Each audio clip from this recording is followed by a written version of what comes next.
La critique est évidemment stérile, quand elle consiste essentiellement en une énumération ou en une revue de ce qu'on aime et de ce qu'on n'aime pas, de ce qui ne va pas et de ce qui va encore plus mal.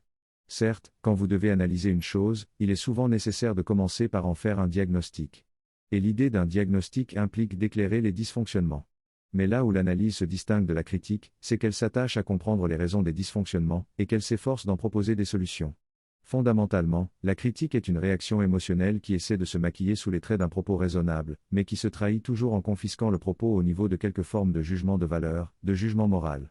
Même quand la critique essaie de proposer ce qu'il faudrait faire, c'est encore à partir d'un réflexe moral. Il n'est pas nécessaire de savoir de quoi l'on parle pour critiquer. Il suffit d'en avoir quelque aperçu même vague, il suffit d'en avoir quelques bribes même insignifiants. Car la critique se nourrit des circonvolutions du mental de la personne qui critique, et non de l'examen de la chose sur laquelle elle est censée se faire. Et la critique se nourrit encore des réactions émotionnelles de la personne qui critique, des réactions émotionnelles par rapport à ses propres circonvolutions mentales. Même quand la critique essaie de se parer d'une apparence de raison, elle demeure immanquablement elle-même, une émotion qui confisque le propos. Elle est condamnation de principe, puis effort à peine déguisé pour justifier a posteriori cette condamnation. Il n'y a pas d'émotion dans une réelle analyse. Mais il y a bien un effort de la pensée rationnelle pour comprendre d'abord la chose qu'on analyse. Et qu'est-ce que la pensée rationnelle ?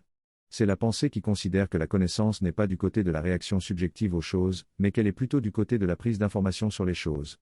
Avec autant de précision que possible. Avec autant d'à-propos que possible.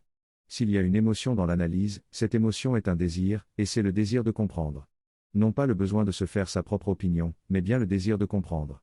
Quitte à conclure que l'on n'est pas encore en mesure d'avoir une quelconque opinion pertinente sur la chose que l'on a essayé d'analyser.